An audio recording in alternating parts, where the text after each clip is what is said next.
Hi, my name is Priscilla, and today I want to share my personal journey of learning English. In this story, you will learn how I went from feeling completely lost and afraid to speak to slowly finding confidence with the help of my language teacher.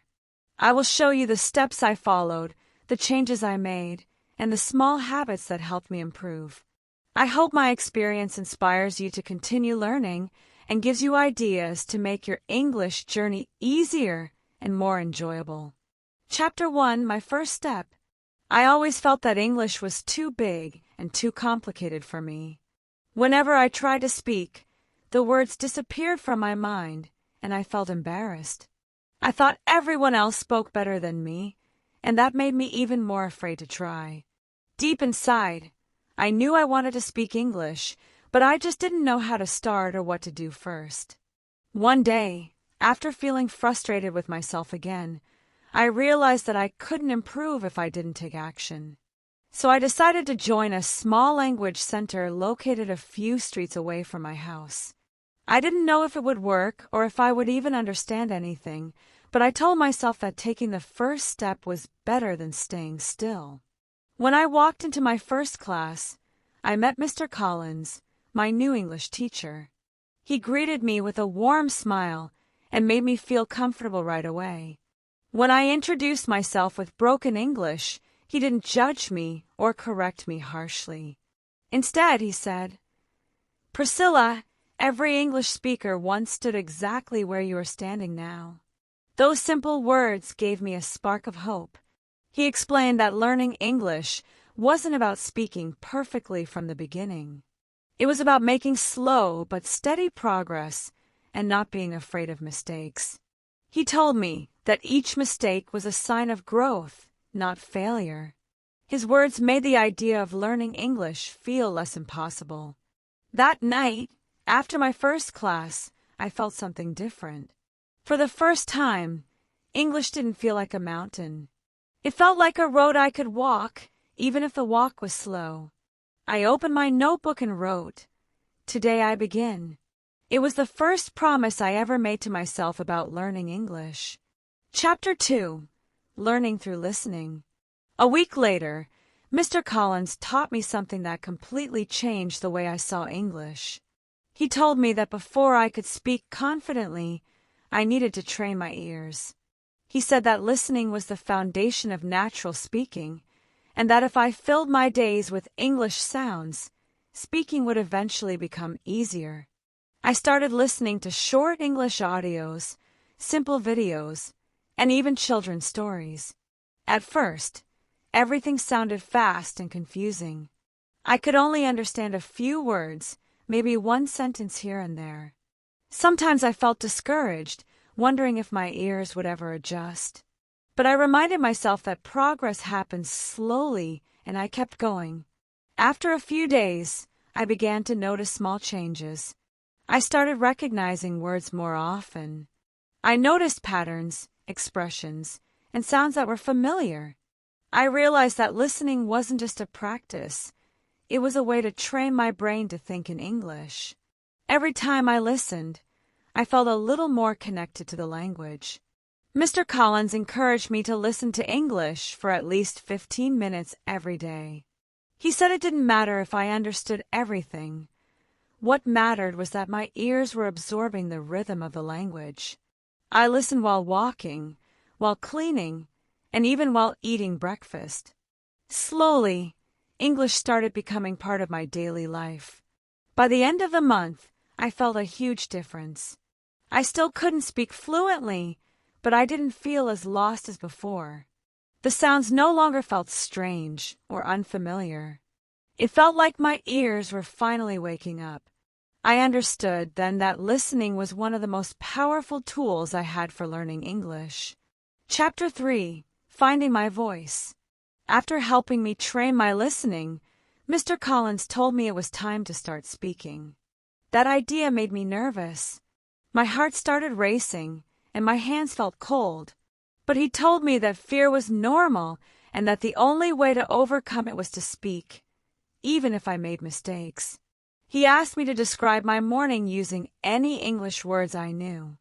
At first, my mind went blank, but then I took a deep breath and tried. My sentences were slow, broken, and full of mistakes, but they were real. And they were mine. Speaking felt scary, but also exciting, like opening a door I'd been afraid to touch. Mr. Collins didn't interrupt me or correct every single error. Instead, he listened patiently and helped me improve little by little. He told me that speaking was like exercising a muscle. The more I used it, the stronger it would become. His support made me feel braver every time I opened my mouth. I started practicing short sentences every day. I talked to myself in front of the mirror. I practiced describing objects in my house, my plans for the day, and my feelings. At first, I felt silly, but after a while, it became natural. Slowly, speaking became less of a fear and more of a habit. One day, I realized something important. Speaking didn't feel impossible anymore. I wasn't fluent yet, but the fear had lost its power over me. I was finally finding my voice in English, and that made me feel proud of myself. Chapter 4: Building My Daily Routine. Mr. Collins told me that consistency was the key to real improvement, so I decided to build a daily English routine. I chose small activities that I could do every day, even when I was busy or tired. These activities became the foundation of my progress. Every morning, I spent a few minutes speaking in front of the mirror. I repeated phrases, practiced pronunciation, and tried to describe my thoughts in English. In the beginning, it felt strange, but after a while, it became a comfortable part of my morning. In the afternoons, I listened to English videos or short podcasts. Sometimes I listened while doing chores, sometimes while walking, and sometimes during breaks. I didn't force myself to understand everything. I simply let the language become a natural sound around me. At night, before going to bed, I wrote 3 sentences in English. They didn't have to be perfect. Some nights I wrote about my day, other nights about something I learned, and sometimes I wrote about my dreams for the future. Writing helped me see my progress clearly. Little by little, these small habits began to change me. English didn't feel like a school subject anymore. It felt like part of my life. My confidence grew, my understanding improved, and my fear faded more each day. My routine became my secret weapon. Chapter 5: Becoming a Confident Speaker. A few months later, Mr. Collins decided to test my progress. He asked me to speak for 2 full minutes about any topic I wanted. I felt nervous, but I chose to talk about my goals and my dream of traveling. As I spoke, I noticed something. I wasn't afraid anymore. My sentences flowed more naturally than ever before. I still made mistakes, but I didn't panic or stop. I kept speaking with confidence, and when I finished, Mr. Collins gave me a warm smile. He told me, "Priscilla, you are speaking English, and you should be proud." In that moment, I felt a deep happiness inside my chest. All the small steps, all the habits, all the moments of fear, they had brought me to this moment. I realized that I didn't need to be perfect to speak English. I just needed to be brave and consistent. Since then, I've continued practicing every day. I know that learning English is a long journey, but now I walk it with confidence instead of fear. I believe in myself, and I know I can become the English speaker I always wanted to be. My story isn't finished yet, but I hope that what I shared helps you on your own English journey. If I could do it, you can too. Chapter 6: The Power of Reading. Reading was something I had avoided at first because I believed my English wasn't good enough. Every time I looked at a page, the words felt too big, too fast, and too unfamiliar. But Mr. Collins encouraged me to try reading just a few lines every day. He told me that reading would open doors in my mind that I didn't even know existed. His words made me curious, so I decided to give it a real chance. I chose a very simple book, one that children usually read. At first, I understood only a little, but instead of feeling frustrated, I felt strangely motivated. Every new word I recognized felt like finding a small treasure. I began highlighting words I didn't know and writing them down in a notebook. It was slow work, but it made me feel like I was finally uncovering the language piece by piece. Day by day, reading became part of my routine. Sometimes I read only a paragraph. Sometimes I read a full page. Little by little, I started to recognize sentence patterns and vocabulary that used to confuse me. I realized that reading didn't just help me understand English, it helped me think in English. One night, something amazing happened. I was reading a short story, and for the first time, I understood an entire paragraph without stopping once. I felt proud, almost emotional. It was a small victory, but it meant everything to me. I saw clearly that my effort was finally creating results. Reading taught me something important. Improvement doesn't come all at once. It comes slowly, silently, through small moments of persistence. And those moments, when added together, make all the difference. Chapter 7: Practicing with Others.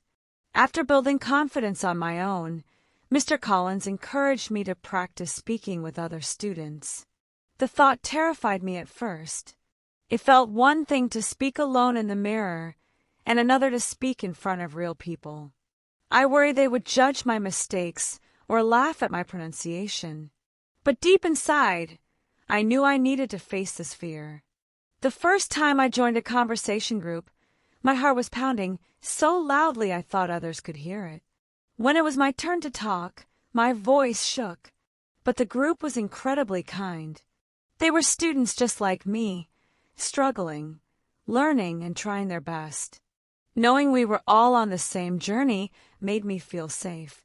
We practiced introducing ourselves, describing our routines, and even telling small stories.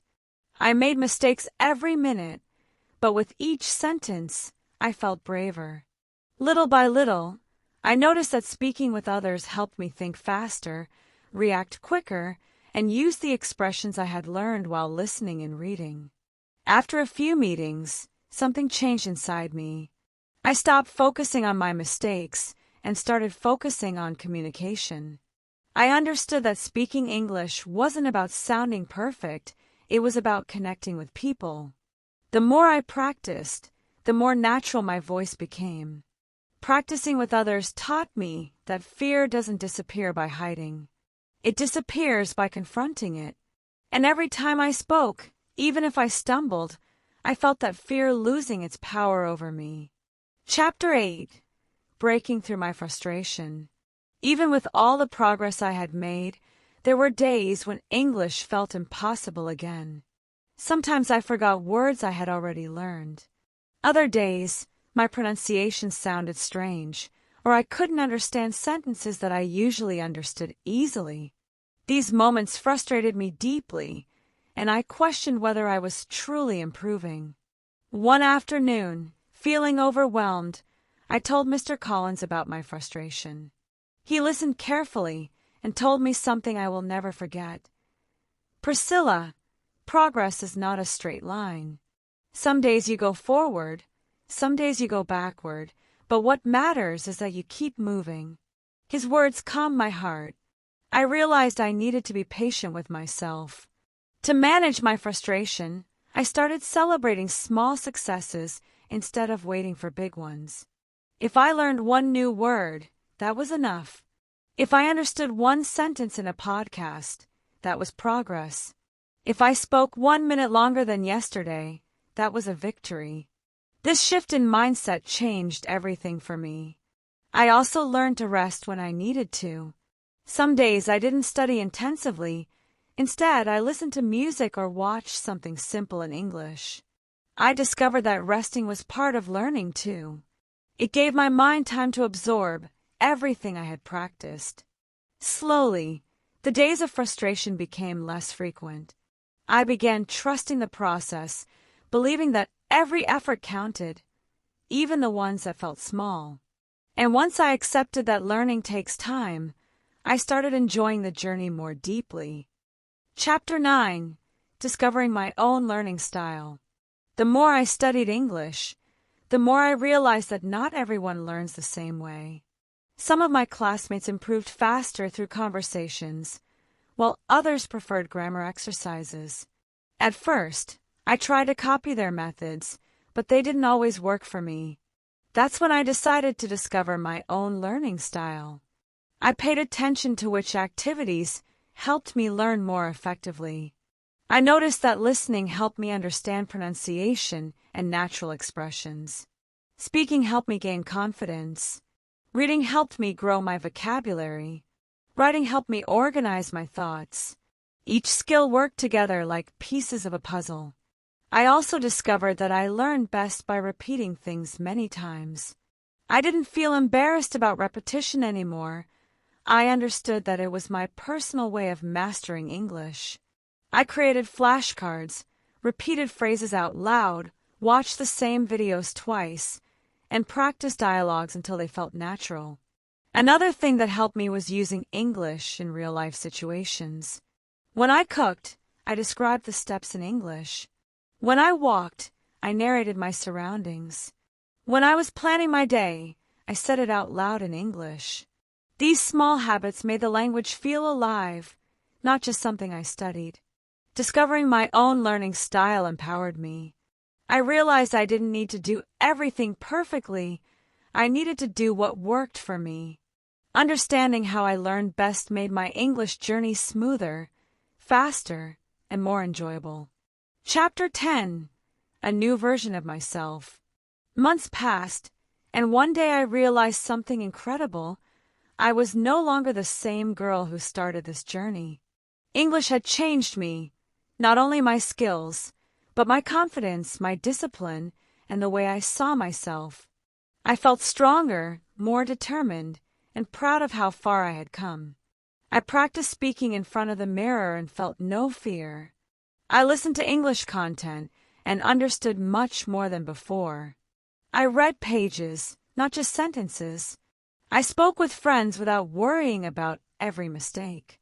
I realized I had become someone who believed in her own potential. Mr. Collins noticed my transformation too. He told me, "Priscilla, you didn't just learn English, you learned how to trust yourself." Hearing that made me emotional. I understood that this journey was bigger than just a language. It was a journey of growth and courage. Now, my dream is to continue improving until I become fully fluent. I know there will still be challenges, but I'm not afraid of them anymore. I trust the process, I trust my habits, and most importantly, I trust myself. This part of my story ends here, but my English journey continues. And I hope that my experience reminds you that no matter where you start, you can always become a better version of yourself, one small step at a time.